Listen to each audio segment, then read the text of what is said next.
자, 우리 하나님의 말씀 같이 받겠습니다. 시편 42편 1절부터 5절입니다.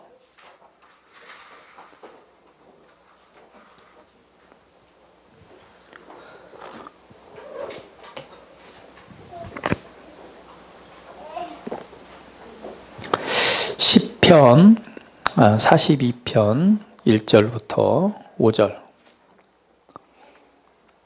자, 말씀을 찾으셨으면 우리 하나님의 말씀 같이 한 목소리로 말씀 받겠습니다. 하나님이여, 사슴이 시냇물을 찾기에 갈급함같이 내 영혼이 주를 찾기에 갈급하나이다. 내 영혼이 하나님 곧 살아계시는 하나님을 갈망하나니 내가 어느 때에 나아가서 하나님의 얼굴을 배울까? 사람들이 종일 내게 하는 말이 내 하나님이 어디 있느뇨 하오니 내 눈물이 주야로 내 음식이 되었도다. 내가 전에 성리를 지키는 무리와 동행하여 기쁨과 감사의 소리를 내며 그들을 하나님의 집으로 인도하였더니 이제 이 일을 기억하고 내 마음이 상하는도다. 내 영혼아, 내가 어찌하여 낙심하며 어찌하여 내 속에서 불안해하는가? 너는 하나님께 소망을 두라. 그가 나타나 도우심으로 말미암아 내가 여전히 찬송하리로다. 아멘. 제가 요즘 들어서 늘 묵상하고 생각하는 것이 있습니다. 그것은 예수님을 믿는다는 건 과연 어떤 의미일까? 예수님을 믿는다는 것은 무엇일까?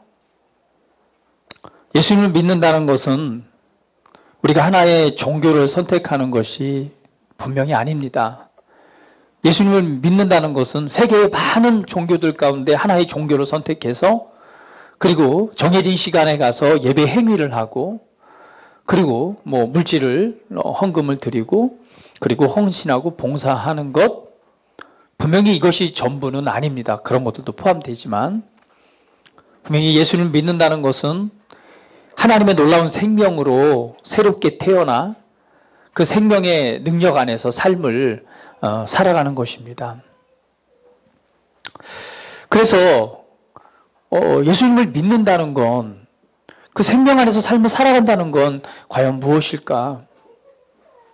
하나님께서 정말 나를 향해서 또 우리를 향해서 계획하시고 준비하시고 또 우리에게 원하시는 진짜 삶은 무엇일까에 대한 부분을 늘 고민합니다. 어떻게 살아가는 것이 정말 바른 삶일까? 어떻게 살아가는 것이 정말 예수님 안에서 하나님이 원하시는 그런 삶을 살아가는 것일까? 늘 생각하고 또 고민을 해봅니다. 그러면서 그러면 나는 주님 앞에 나의 부르심은 뭘까? 이런 생각을 해봐요. 나의 부르심은 뭐지? 그리고 우리 성도들 각자를 향한, 여러분 각자들을 향한 하나님의 부르심은 뭐지? 우리 교회가 어떤 모양으로 어떻게 삶을 살아가야지 좀 하나님이 원하시고 기뻐하시는, 정말 하나님께서 준비하신 그런 올바른 그런 교회로서 또 이 땅에서 해야 될 일을 할 수 있지? 라는 고민들을 해봅니다.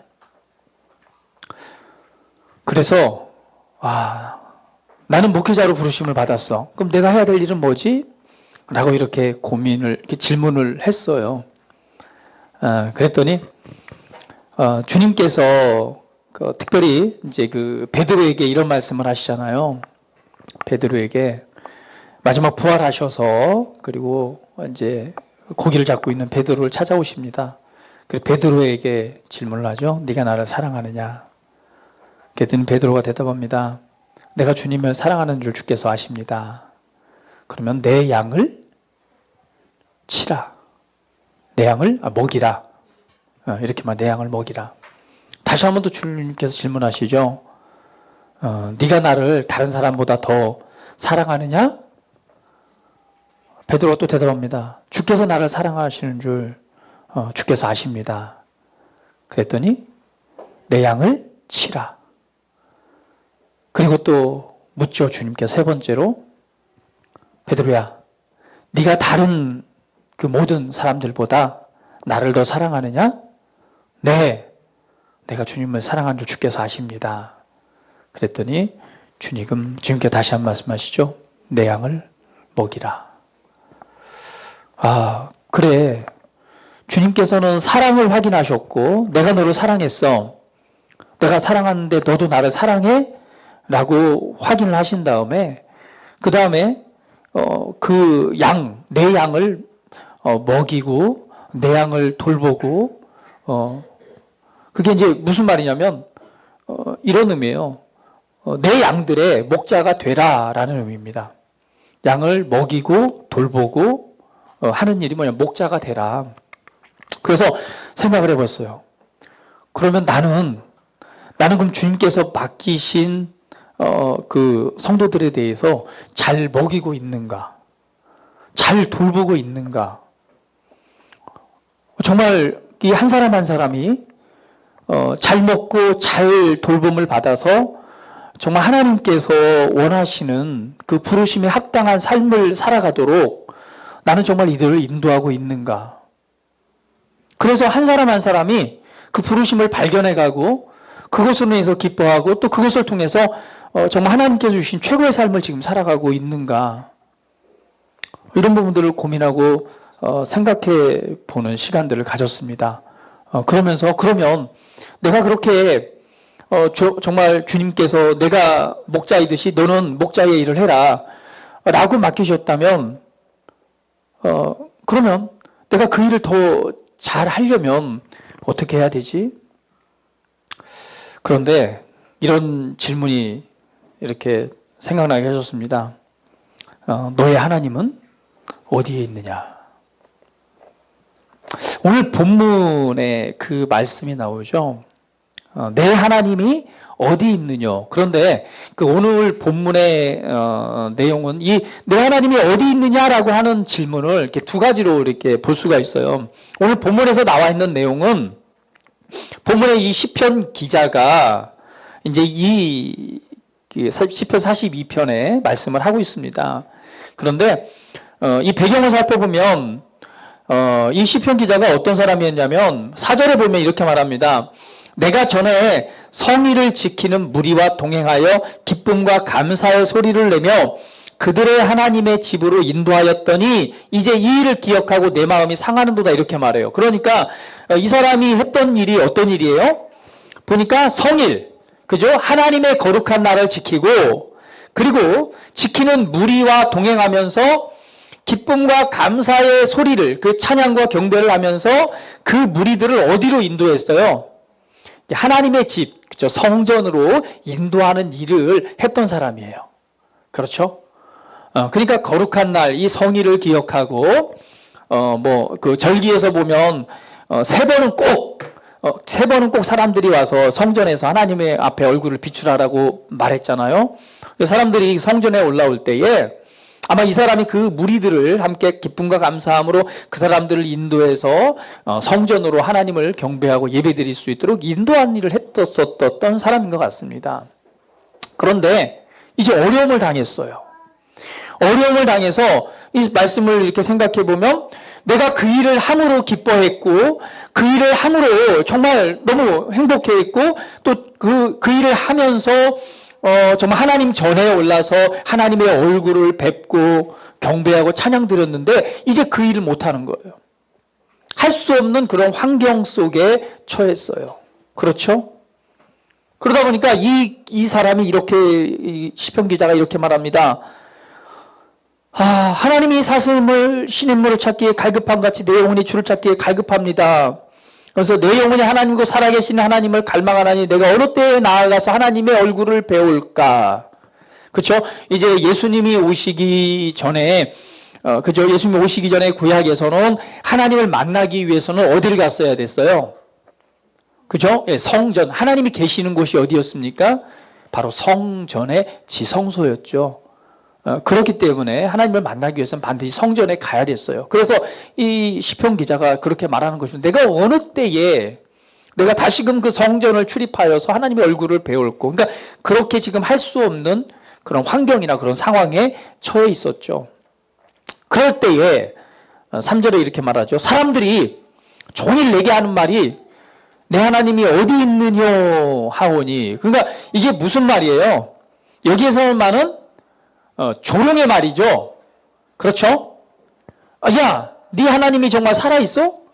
네 하나님이 있는데 네가 이렇게 지금 어려움 당하고 있는데 진짜 네 하나님이 어디 있는데? 이게 무슨 말이에요? 본문에서 말하는 건 조롱하는 말입니다. 너희 하나님이 어디 있어? 네가 살아가는 뭘 보니? 삶을 보니라고 안 했겠죠. 뭐 좀 이렇게 이렇게 조롱하듯이 한다면 너의 삶을 보니 이렇게 했겠어요? 너의 뭐 꼬라지를 보니 네 하나님이 어디 있어? 그랬더니 그 말을 듣고 이 시편 기자가 그렇게 말하는 거예요.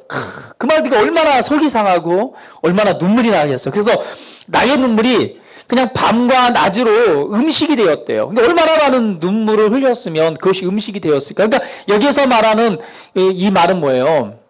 네 하나님이 어디 있어? 라고 조롱하는 말이죠. 그러나 오늘 나눌 말씀은요, 이 세상 사람의 조롱으로 하는 내 하나님이 어디 있느냐라고 말하는 것이 아니라 주님께서 내게 그 질문하시는 말씀은 교훈으로서 하시는 말씀이었습니다. 너의 하나님은 어디에 있어? 사랑의 권면이죠. 저는 오늘 이 말씀의 제목은 뭐 세상 사람들이 여러분을 조롱하시 너의 하나님 어디 있어? 라고 조롱의 말이 아니라 주님께서 그리고 또 저도 여러분에게 한번 질문 드리고 싶어요. 진짜 너의 하나님은 어디에 있지? 더 옳은 방향, 더 옳게 여기고 또 하나님이 기뻐하시는 그 자리를 찾는 의미에서 질문하는 거죠. 너의 하나님은 어디에 있지? 여러분의 하나님은 어디 계십니까? 제가 이 질문을 이렇게 받으면서 생각을 해봤어요. 나의 하나님은 어디 계실까? 무슨 의미냐면 우리가 신앙생활 하면서 너무도 하나님에 대해서 잘 많이 배웁니다. 그렇죠? 하나님 말씀에 대한 그런 지식들이 굉장히 많아요. 많이 듣고 배우고 읽고 그리고 이 시간에도 하나님의 말씀을 함께 보고 생각하고 또 말씀을 또 듣고 또 눈으로 보고 합니다. 하나님에 관한 그 원리들이죠. 너무 원리들을 잘 알고 있어요. 믿음은 어떻게 역사를 하고 우리가 말씀을 고백하는 것은 무엇이고 우리는 말씀 안에서 승리자이고 새로운 피조물 너무 잘 이해를 합니다. 그런데 말씀을 이해하는 것과 그 말씀 안에서 나를 이끄시고 그 말씀 안에서 그 말씀을 통해 말씀하시고 내 안에 그 하나님의 그 지혜 안에서 부르시고 이끄시고 말씀하시며 인도하시는 그 말씀이 이루어지도록 역사하시는 정말 그 하나님은 어디에 계신지. 내가 이 시간에도 말씀을 준비해서 막 가르치고 있지만 정말 내 하나님, 나의 하나님, 그 말씀 속에서 내게 말씀하신 그 하나님은 어디 있지라는 그런 질문을 하게 됐습니다. 그러면서 오늘 시편 말씀을 통해서 우리가 몇 가지 하나님의 말씀 안에서 원리를 좀 붙들고 그 주님의 은혜 안으로 더욱더 함께 나아가기를 원합니다. 오늘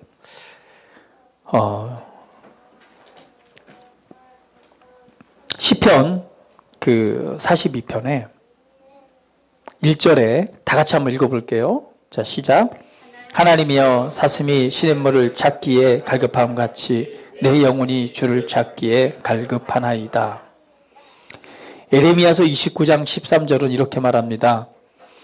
너희가 온 마음으로 나를 구하면 나를 찾을 것이요 나를 만나리라. 신명기 4장 29절에는 그러나 내가 거기서 내 하나님 여호와를 찾게 되리니 만일 마음을 다하고 뜻을 다하여 그를 찾으면 만나리라. 하나님의 말씀을 읽고 대함으로 지식적으로 내가 그 다른 그 학과 공부를 공부하듯, 내가 학교 공부를 공부하듯, 어떤 자격증을 따기 위해서, 어떤 업무를 위해서 내가 지식이 필요해서 아는 그런 공부로서 알고 있는 하나님이 아니라 그 말씀을 주시고 감동하시고 지혜 가운데서 나를 이끌어 주시는, 나와 친밀하게 교제하고 계신 그 하나님을, 그 하나님이 지금 그 하나님 안에서 내가 지금 살고 있는지, 그 주님 안에서 삶을 살아가고 있는지에 대한 질문입니다.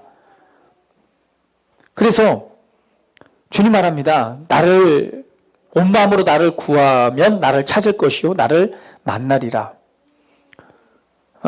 마음을 다하고 뜻을 다하여 그를 찾으면 만나리라.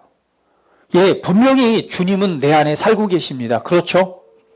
우리는 예수님을 믿는 순간 거듭났고 성령을 받는 순간 성령님, 하나님의 영이 내 안에 계십니다. 그러나 정말 내 안에 살아계신 그분을 내가 지금 만나고 그분 안에서 진짜 살고 있는가? 지혜와 지식, 그냥 지식으로서 알고 있는, 말씀을 이해하고 알고 있는 그 수준에서의 삶을 살아가고 있는가?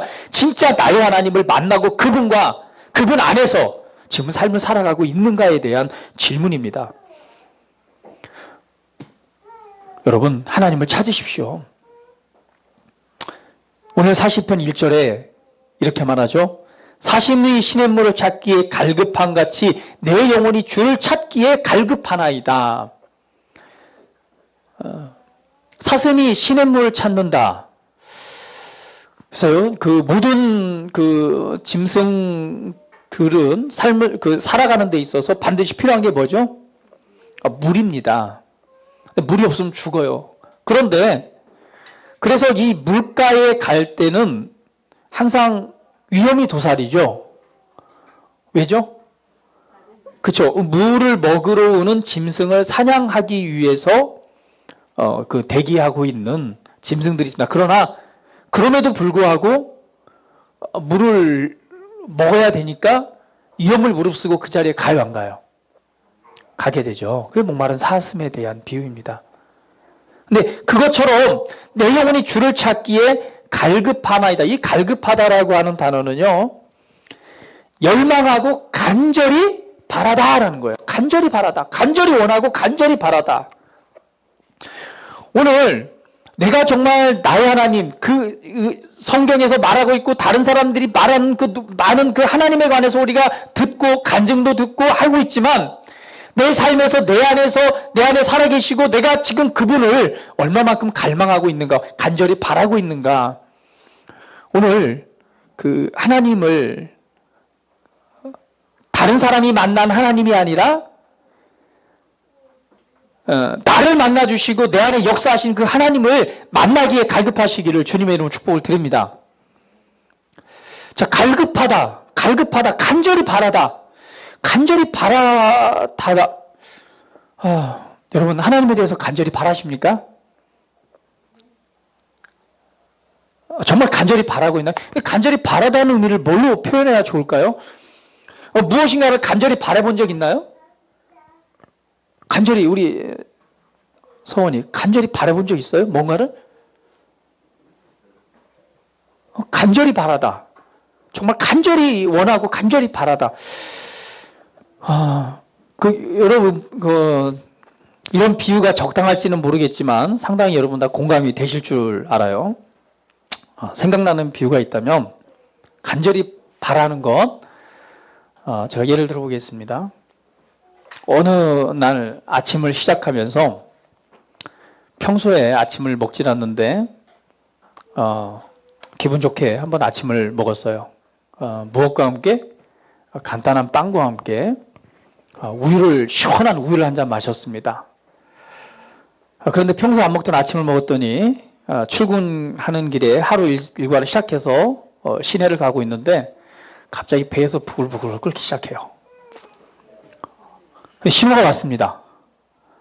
근데 그냥 뻥이 아니라 금방 쏟아질 것 같은 그런 아주 급한 상황이 됐어요.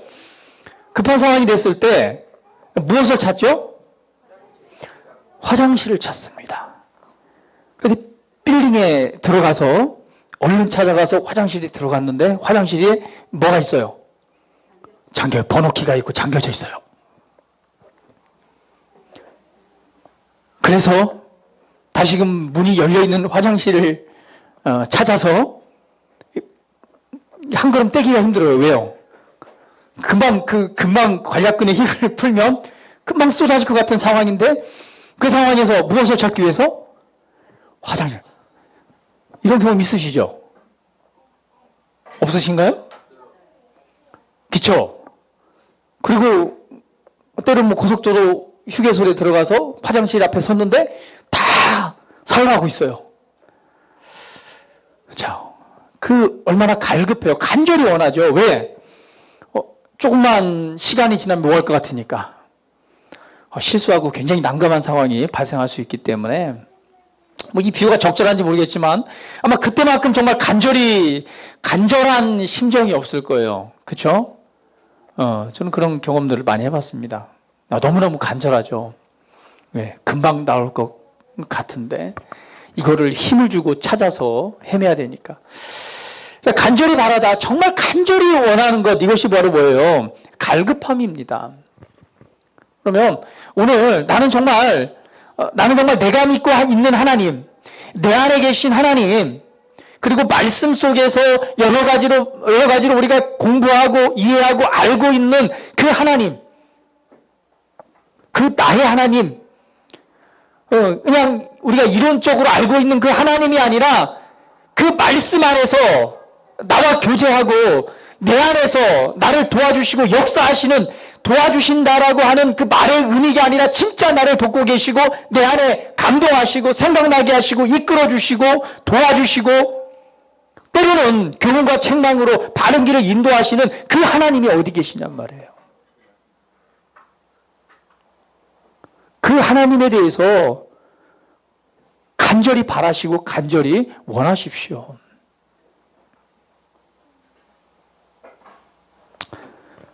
서두에 말씀드렸습니다. 예수님 믿는다라고 하는 건 단순히 종교 생활하는 것이 아니라고요. 단순히 교회에 와서 교회 다니고 그냥 성경을 공부하는 것이 다가 아닙니다. 그 말씀에서 역사하시는 나의 하나님을 만나셔야 돼요. 오늘 질문하는 거예요. 너의 하나님은 어디 계시냐? 네가 말씀을 안다고? 말씀을 이해하고 있다고? 오늘 또 설교를 들으면서 그래, 또 배웠던 말이야, 또 했던 말이야. 그런데 왜 그 말씀이 내 삶에 역사하지 않죠? 왜 그 삶이 내게 적용되어지지 않죠? 왜 그 말씀이 내 삶으로 나타나지 않죠? 왜냐하면 그 말씀 안에 역사하시는 나의 하나님이 계시지 않기 때문에 그렇습니다. 나의 하나님에 대해서 갈급하시고 갈망하십시오. 2절에 보니까 내 영혼이 하나님 곧 살아계시는 하나님을 갈망한다고 그랬습니다. 어떤 하나님이요? 살아계신 하나님. 이론적으로 아는 그 하나님이 아니라 말씀의 원리를 들어서 아는 하나님이 아니라 그 말씀 속에 살아계신 하나님을 갈망한다고 그랬습니다. 우리 옆 사람에게 살아계신 하나님을 갈망하십시오. 한번 우리 고백합니다. 살아계신 하나님이십니다. 아브라함과 이삭과 야곱의 하나님, 곧 나의 하나님, 살아계신 하나님이세요. 하나님은 살아계십니다. 살아계신 그 하나님을 갈망합니다. 갈망해요. 그러면서 말하죠. 내가 어느 때에 나가서 하나님의 얼굴을 배울까? 이전에 하나님의 성전에 가서 하나님을 예배하고 하나님의 임재 안에서 살았던 삶을 갈망하는 거죠. 그러니까 살아계신 하나님을 내가 갈망하다. 이 갈망하다는 단어는요, 목마르다, 갈증나다는 말이에요. 굉장히 목이 마르네요. 이 목마름, 저는 봤어요. 우리 황정순 성도님이 수술을 받고 나니까요. 수술 받기 전에 물 먹어요, 못 먹어요? 못 먹어요. 수술 받고 난 다음에 먹어요, 못 먹어요? 그죠? 가스가 나올 때까지 못 먹어요. 그러니까 병원에 갔는데요. 얼마나 짜증을 내신지. 왜? 물을 안 주니까 목말라 죽겠는데. 정말 물 한 모금만 착 시원하게 마셨으면 좋겠는데 그 물을 안 주는 거예요. 주는 게 뭐냐니까 입술에다가 이렇게 묻혀주는 거. 그것도 이제 어떻게 분무기로 살짝 칙칙. 그랬더니 어머니가 에이씨 이렇게 하시는 거예요. 왜? 목말라 죽겠는데 이게 감칠맛 나게 그냥 이 스프레이를 살짝 뿌려가지고 입술에만 묻혀주니까 얼마나 목이 말라요. 목이 막 타들어가는 거예요. 그 물 한 잔만 좀 시원하게 마셨으면 원이 없겠는데 달라고 해도 줘요, 안 줘요? 줄 수가 없죠. 수술 받아야 되니까. 얼마나 갈급해요. 이게 뭐니까 이게 목마른 갈증 게 내 영혼이 살아계신 하나님을 만나기 위해 대한 그 갈망, 갈증입니다. 오늘 이 시편 기자가 고백했듯이 여러분 정말 그 하나님, 살아계신 하나님을 갈망하고 계십니까? 게임을 잘하기 위한 갈망이 아니에요. 뭐 좀 편하게 삶을 살기 위한 그 갈망이 아닙니다. 그런 것들은요, 살아계신 하나님 안에, 살아계신 하나님이 내 안에 역사하신 하나님이 되신다면, 그런 것들은 그냥 덤으로 이루어지고 되는 거예요. 여러분, 주님께서, 이거는 저에게 대한 질문이고 또 여러분에 대한 질문입니다. 주님께서 저에게도 말씀하시는 거예요. 너는 정말 살아계신 하나님을 갈망하고 있느냐? 살아계신 하나님을 갈망하고 있느냐? 정말 그 살아계신 하나님에 대해서 목말라 하고 있느냐? 그냥 말씀을 이해하고 아는 것을 이렇게 전달하는 것이 아니라 그걸 정리해서 가르쳐 주는 것이 아니라 진짜 그 말씀 안에 역사하시는 그 살아계신 하나님, 나의 하나님, 그분이 지금 나의 하나님이 되어 있는지 질문합니다.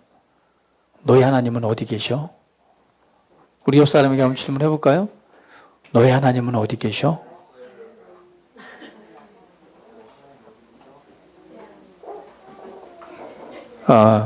그냥 이론 속에 그냥 문서 속에 나와 있는 하나님이 아니라 어떤 하나님이요? 살아계신 하나님. 살아계신 그 하나님에 대해서 갈망하십시오. 갈망하십시오. 우리는 인생을 살아가다 보면 그 많은 문제들이 있습니다. 삶에서 당하는 문제들. 그리고 나를 향한 살아계신 하나님이 나를 향한 계획과 나를 향한 부르심, 나의 미래, 그리고 여러 가지 생각에 관련된 문제들, 때로는 관계나 재정이나 때로는 질병, 온전한 삶에 대한 여러 가지 그 문제들이 있습니다. 근데 이런 그 문제들 속에서 삶을 살아가는데 우리는 참 부자가 많은 것 같아요. 그 많은 문제들이 있습니다. 그런데 참 부자가 많아요. 이 부자가 많다는 얘기는 돈이 많다는 얘기가 아니라 너무나 많은 지식의 부유함 속에서 삶을 살아갑니다. 예를 들면 내 삶에 어떤 문제가 있어요. 어떤 문제가 생겼어요. 생각적으로 아니면은 어떤 내 안에 있는 내 내적인 문제로 인해서 심각한 갈등, 고민이 생겼습니다. 그런데 그럴 때 우리는 첫 번째 하는 게 있어요. 뭘 하냐면 포털, 사이트, 네이버 지식인에게 질문을 합니다. 그렇죠? 네이버 지식인에 질문을 해요. 어디 아파도 질문을 해요. 내 눈이 빨갛게 충혈됐는데 이거는 어떤 현상이죠? 그 지식을 검색합니다. 이게 정보의 홍수 속에 살아가요. 이게 너무나 그 지식적으로 부유한 삶을 살아가죠. 왜? 제일 간단하게 핸드폰을 열어서 검색하면 되니까. 우리 중고등부 청소년들이죠. 내가 지금 내적으로 이런 고민이 있어요. 그 고민을 어디에 이렇게 질문해요? 예, 금방 네이버 지식인에 질문하면 막 답이 올라오고, 또 그런 비슷한 질문했던 사람들을 이렇게 찾아갑니다. 사이트를 찾아가고, 카페를 찾아가고, 그렇죠. 그런 블로그에 기록된 데를 글을 보고, 그리고 그 정보를 얻고, 그 정보를 보면서 그렇구나라고 나름대로의 그 해답을 정리해서 가지게 됩니다. 부자가 많죠. 근데 성경은 말합니다. 부자가 천국 가기가 얼마나 어려운지 낙타가 바늘기 들어가는 것보다 어렵다라고 말합니다. 지식에 대한 부요함이 있으면 하나님에 대해서 갈급해하지 않죠. 여기 이 비유는 돈이 많은 부자는 갈급한 것들이 없기 때문에 하나님을 찾지 않는다는 거지만 동일하게 적용되는 것 같아요. 지식에 대한 부요함이 있을 때 우리는 하나님을 찾지 않습니다. 그래서 목마름이 있는 사람이 생수를 찾지, 목마름이 없는 사람은요 생수를 찾지 않아요. 그렇죠? 근데 우리의 관점이 어디에 가 있느냐에 대한 문제입니다. 그래서 어리석은 사람들은요 세상의 원리 안에서 해답을 얻습니다. 그리고 그 원리를 따라 살아가다가 더 많은 어려움들을 만나게 되고 경험하게 됩니다. 그제서야 비로소 하나님을 찾죠. 그제서야 비로소 하나님을 찾습니다. 이때가 뭐예요? 바로 세상으로부터 조롱을 당하는 때입니다. 네가 하나님 믿고 있다고? 너 하나님이 어디 있는데? 근데 삶을 돌아보면 무엇을 따라 살아갔어요? 세상의 지식의 부요함을 따라서, 경험을 따라서 그것을 내가 받아들이고 그렇게 정리해서 그 원리를 따라 살아가다 보니까 결론이 뭐예요? 진리가 아니기 때문에 바른 열매를 맺지 못하고 어떤 자리? 조롱당하는 자리에 있는 거예요. 어떤 놈이 너희 하나님이 어디 있어? 너 하나님 믿는다며. 네 하나님이 어디 계신데? 여러분, 갈망하십시오. 우리가 삶을 살아가면서 만나는 문제들이 있습니다. 또한 내 부르심에서 내가 어떤 인생을 살아가야 될지 우리 청소년들 특별히 고민이 되죠. 우리 어른들도 바라보면서 나는 어떤 인생을 살아가야 되지? 나는 왜 이렇게 태어났지? 나는 왜 이런 성격이지? 내 성향은 왜 이렇지? 내가 잘하는 거, 내가 못하는 건 이렇게 많고 내가 잘하는 건 또 뭐지? 하나님이 정말 살아계시다면 나를 향한 그 부르심은 뭐지? 라고 아마 고민을 할 겁니다. 내 내적인 어떤 성향 때문에도 고민을 할 거예요. 여러분, 지식의 부요함, 이 정보의 바닷속으로 들어가지 마세요. 그것이 여러분을 살려주지 않습니다. 약간의 유익은 있을 수 있지만 그것이 전부는 아닙니다. 먼저 그 살아계신 하나님에 대해서 하나님을 갈망하십시오. 살아계신 하나님, 나를 향한 놀라운 계획을 가지고 계시다는 하나님, 나를 도와주신다고 하나님, 나를 나보다 더 잘 아시는 하나님, 나를 창조하신 하나님, 예수의 생명 가운데 나를 거듭나게 하신 하나님, 당신이 나를 향한 계획은 무엇입니까? 나를 향한 부르심은 무엇입니까? 내가 어떤 인생을 살아가야 되죠? 이 문제 속에서 내가 어떻게 생각하고 어떻게 말하고 어떻게 행동해야 되죠? 살아계신 하나님, 내게 말씀 안에서 지혜를 주세요라고 하나님에 대해서 갈망하셔. 그때가 바로 하나님을 찾을 때요, 하나님을 만날 때입니다. 그래서 주님이 말합니다. 너희가 온 마음으로 나를 구하면 나를 찾을 것이고 나를 만나리라. 왜 하나님을 만나지 못하는가? 찾질 않습니다. 갈망하지 않아요. 원하지 않습니다.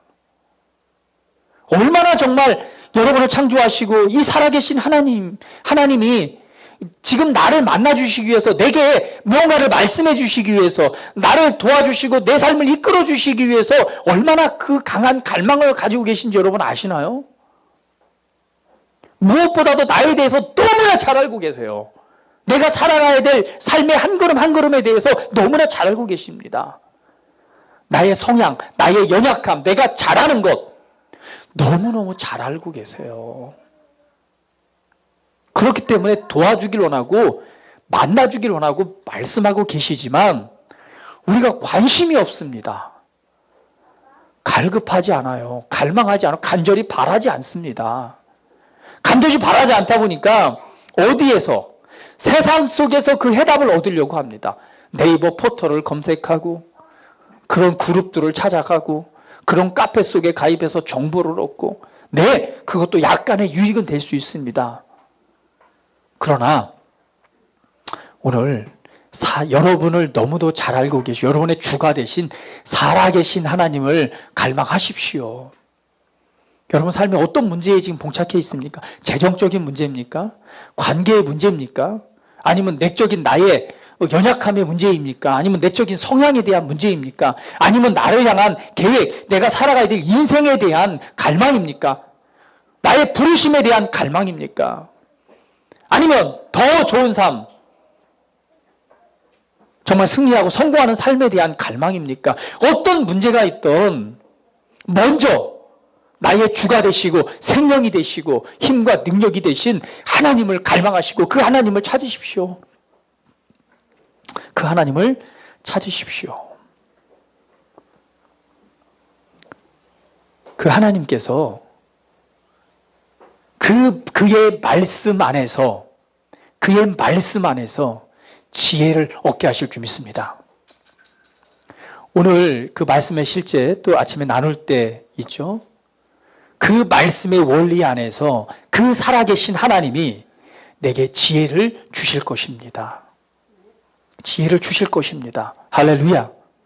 로마서 12장 2절은 이렇게 말합니다.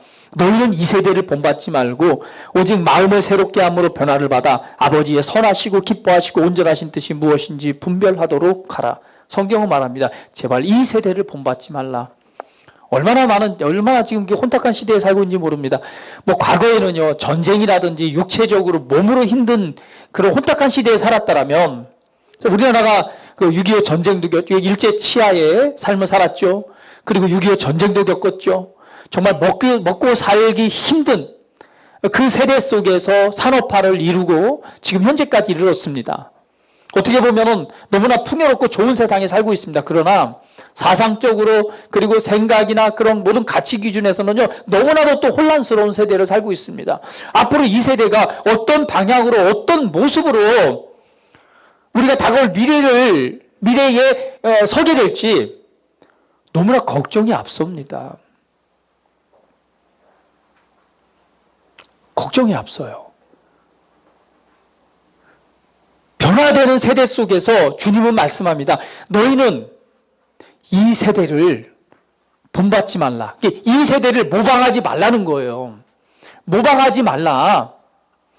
그렇게 해서는 안 되고 그것은 하나님 기뻐하시는 일이 아니고 이 세대를 그대로 똑같이 본받지 말고 오직 마음과 생각을 새롭게 함으로 정말 하나님께서 선하시고 기뻐하시고 온전하신 뜻이 무엇인가를 분별하도록 해라. 이렇게 말씀하고 있습니다. 할렐루야. 할렐루야. 우리는 이 세대를 본받는 자가 아닙니다. 먼저 내 안에 역사하시는 내가 믿고 있는 하나님, 나에게 생명을 주시고 나를 구원하신 나의 주가 되신 나를 위해 자신의 생명을 조금도 아까운 것으로 여기지 아니하고 나를 위해서 고난을 받으시고 나를 위해서 찢기시고 나를 위해서 모든 물과 피를 다 쏟으시고 나를 위해서 자신의 모든 것을 주심으로 나를 구원하신 생명의 주가 되신 그 예수님 안에서 그 살아계신 하나님을 여러분 찾고 갈망하십시오. 그 모든 것을 주신 그 하나님께서 나를 바른 진리와 의와 생명의 길로 이끄시길 원하십니다. 그러나 그 선택은 누가 하느냐? 내가 하는 것입니다. 내가 세상을 선택할 수도 있고요. 내가 하나님을 갈망함으로 살아계신 하나님을 선택할 수도 있습니다. 주님은 말합니다. 너희는 이 세대를 본받지 말라. 내가 이 세대를 본받는 일을 선택할 수도 있습니다. 그러나 그렇게 하지 말라고 말합니다. 그것 또한 내가 선택할 수 있는 거예요. 그러나 주님은 권면합니다. 사랑으로 우리를 교훈합니다. 이 세대를 본받지 말라. 그리고 마음을 좀 새롭게 해라. 마음을 새롭게 해라. 너의 마음을 갖다가 이제 새롭게 완전 세팅하라는 얘기예요. 뭘로? 하나님의 선하시고 기뻐하시고 온전하신 뜻이 무엇인지 분별하도록 하라. 제가 요즘에 뉴스들을 보면서 참 시대가 참 많이 변했다 이런 생각을 한 가지 하게 되는 게 뭐냐면, 지난번에 그 대정부 질문, 질병관리본부에 대해서 대정부 질문을 하는 어떤 시간들이 있었어요. 그래서 한 국회의원이 이렇게 말하더라고요. 질병관리본부의 이제 홈페이지에 이제 우리나라 그 이제 심각한 이제 질병에 관해서 이렇게 그 메인에 이제 나오잖아요. 그런데 요즘에 이제 가장 이슈가 되는 게 뭐예요?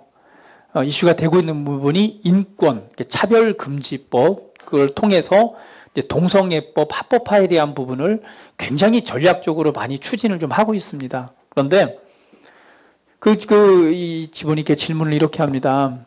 질병관리본부장한테 이런 질문을 하죠. 야, 우리나라가 지금 동성애가 세계적으로 급증하고 있는 사실을 아느냐? 그런데 동성애자가 왜 동성애가 아니라 에이즈죠.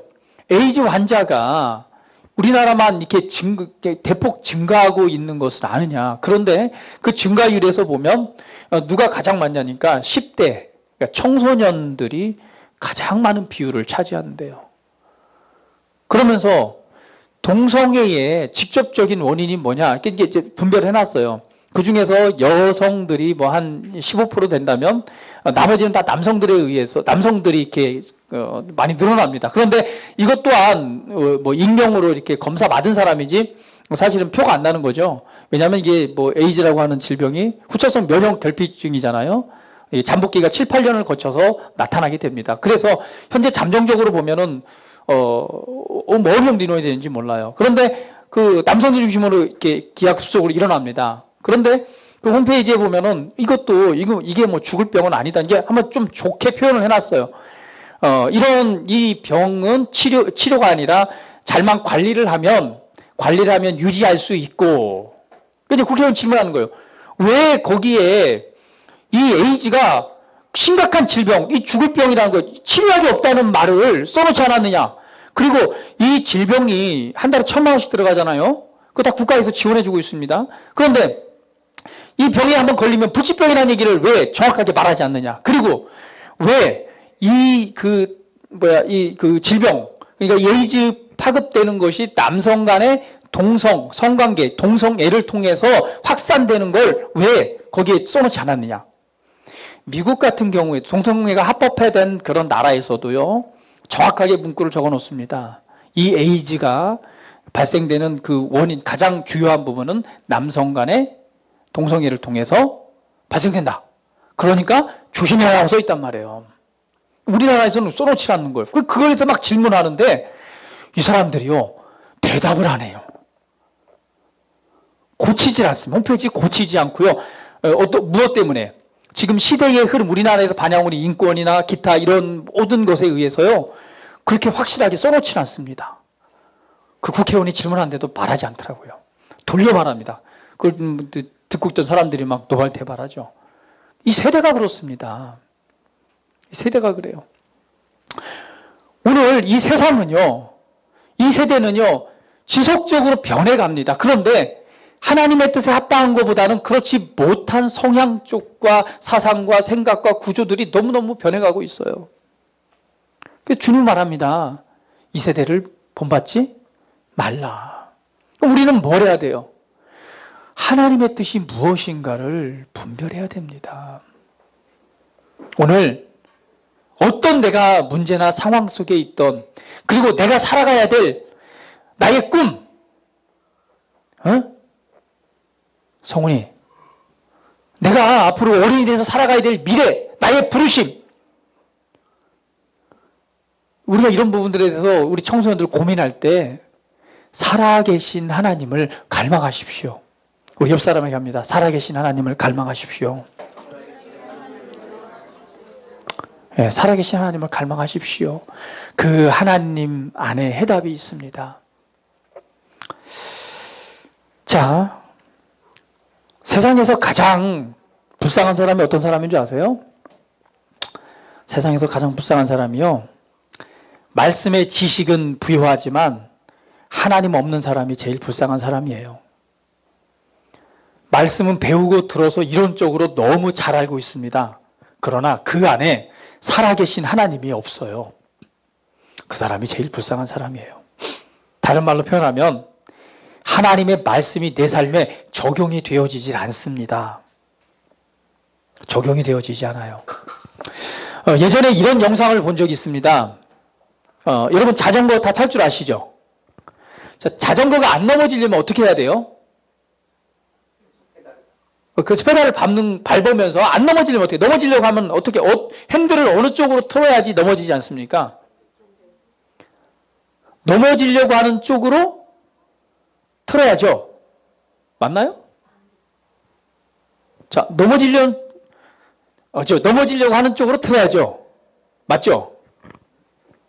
그렇죠. 맞아요. 네, 넘어지려고 한 쪽으로 핸들을 틀어야지 넘어지지 않습니다. 근데 실험을 했어요. 자전거를 특수하게 개조를 했습니다. 어떻게 개조했냐면 반대로 설정되도록, 그러니까 자전거가 넘어지려고 하는 쪽으로 핸들을 틀면 핸들이 자동으로 반대로 돌아가게 해놨어요. 그리고 자전거를 타던 사람들에게 이 자전거를 이제 타게끔 한 거죠.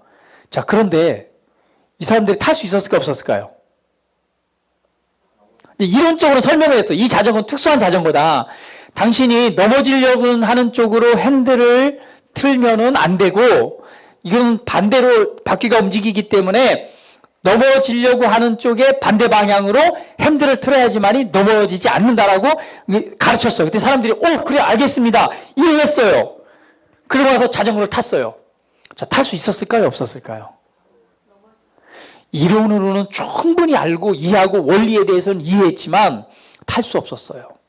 타는 순간 계속 왜요? 무엇이 습관화되어 있으니까. 자전거를 타는 옛날에 습관이 있기 때문에 넘어지려고 하는 쪽으로, 내어지려고 하는 쪽으로 내 생각도 입력이 돼 있고 내 몸이 그렇게 반응하게 돼 있습니다. 그래서 넘어지려고 하는 쪽으로 계속 뭐 하는 거예요? 핸들을 트는 거예요. 핸들을 트는 순간 바퀴는 어떻게 해요? 반대쪽으로 틀어지니까 계속 넘어지죠. 그래서 결국에는요, 그 자전거로 운행할 수 있도록, 그러니까 머리로 이해한 것이 실제가 될 수 있도록 상당한 오랜 기간의 훈련과 연습을 거쳐서 드디어 이 자전거를 운전할 수 있게 됐어요. 무슨 의미냐면 우리가 하나님의 말씀을 이해하고 아는 지식이 있을 수는 있습니다. 그러나 그 말씀이 내 삶에 적용되어서 살아계신 하나님의 그 지혜 안에서 적용되어서 그 말씀이 나타나기 위해서는요, 반복적인 훈련이 필요한 것입니다. 그것이 바로 영적 성장입니다. 영적 성장이 필요한 것입니다. 오늘 내 삶에 있어서 어떤 문제가, 환경적으로 어떤 문제가 있건 그 문제 안에서 살아계신 하나님을 갈망하십시오. 그리고 그 말씀의 지혜 안에서 이론적으로 안다고 되는 것이 아니라 이제는 그 말씀을 내 삶으로 가져가셔야 됩니다. 그리고 내 삶에 적용하고 반복적으로 나의 생각이, 그리고 나의 행동의 변화까지 나타나도록 훈련할 때에 비로소 그 말씀이 내 삶에 역사하게 되고 그러한 열매를 맺게 됩니다. 말씀을 지식적으로 안다고요? 아니요. 훈련하셔야 됩니다. 그리고 그것이 바로 영적인 성장입니다.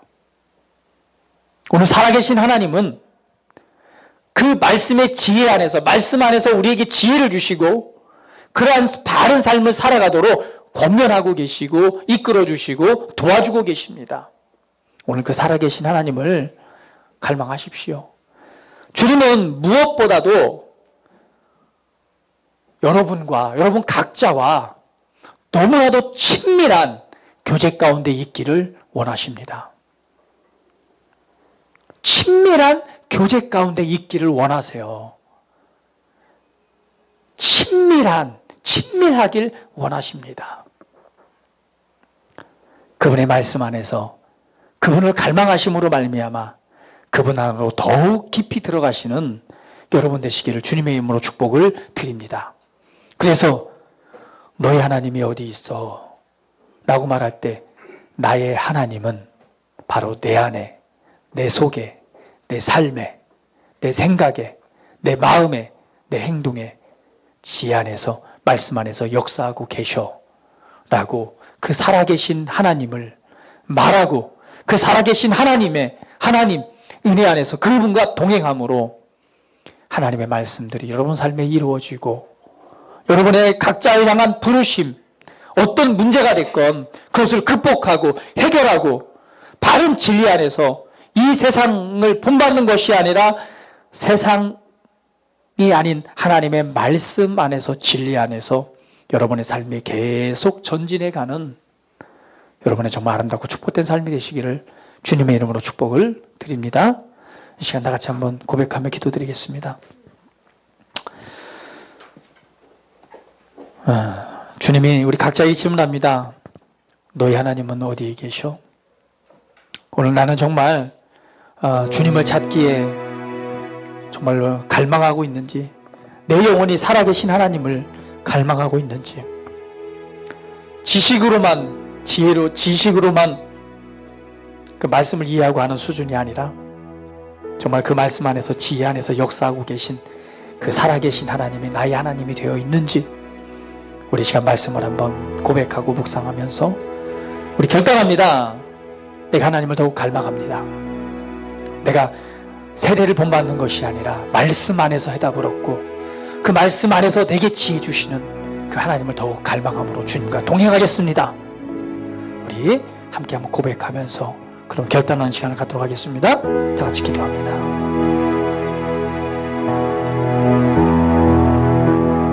아버지, 나의 하나님은 어디 계십니까? 내 안에 살고 계시다는 그 하나님은 누구십니까? 내 안에 계신 성령님, 이론적으로는 알고 있습니다. 성령님이 내 안에 계시고 나와 함께 하신다는 사실을 알고 있습니다. 그러나 오늘 정말 내 영혼이 살아계시는 하나님을 얼마만큼 갈망하고 있는지, 그 살아계신 하나님 안에서 내가 지금 삶을 살아가고 있는지, 하나님은 나와 더욱더 친밀한 교제 가운데 있길 원하시고 무엇보다도 당신을 나에게 나타내길 원하시고 보여주길 원하고 인생의 바른 해답을 하시기 때문에 나를 그 진리 가운데 이끌어 주시고 아버지를 믿습니다. 이론으로 지식으로 아는 하나님이 아니라 오늘 모든 사람들을 만나주신 그 하나님, 살아계신 하나님이 나의 하나님이 되는 줄 믿습니다. 이 시간 나의 하나님을 더욱 갈망하기를 원합니다. 나의 하나님을 더욱 갈망하고 나의 하나님을 더욱 지키고 나의 하나님 안에서 나를 통해 역사하시고 나를 통해 그 영화로움을 나타내시고 내 인생을 향한 나를 향한 바른 것을 알고 나를 치유하고 고치시고 그리고 바르게 이끌어서 이 세상의 삶에서 정말 하나님의 살아계심과 그 영화로움을 나타내기를 기도하시는 주님, 이 시간 나의 하나님을 갈망합니다. 내가 간절히 원합니다. 간절히 그 하나님을 구하고 간절히 그 하나님을 찾고 온 마음으로 그분과 교제하며 그분의 음성을 듣고 그분의 말 주시는 말씀의 지혜 안에서 나 자신을 내어드리는 그런 삶을 살아가겠습니다. 주님을 찬양합니다. 주님만을 경배합니다. 영광의 하나님을 송축합니다. 할렐루야.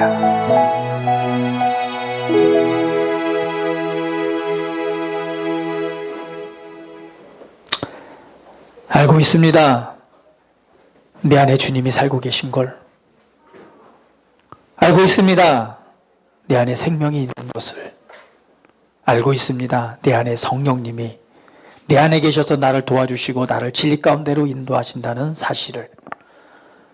그러나 오늘 그 살아계시는 하나님을 내가 정말 그 말씀 안에서 만나고 있고, 그리고 그분 안에서 삶을 살고 있는지, 오늘 말씀을 통해서 그 살아계신 하나님을 내가 갈망하고 온 마음으로 주님을 찾고 주님과 동행하는 우리 모두가 되기를 원합니다. 나를 향한 부르심, 나를 나보다 더 잘 알고 계시고 내 인생의 모든 해답을 갖고 계시며 나를 통해 이루시는 하나님의 위대한 꿈을 바라봅니다. 살아계셔서 도와주시고 이끌어주시는 그 주님을 갈망합니다. 다른 사람이 하나님이 아니라 곧 나의 하나님으로서 나의 하나님의 주님의 그 친밀한 교제 안에서 삶을 살아가겠습니다. 이끌어주신 주님을 찬양합니다. 예수님의 이름으로 기도합니다. 아멘.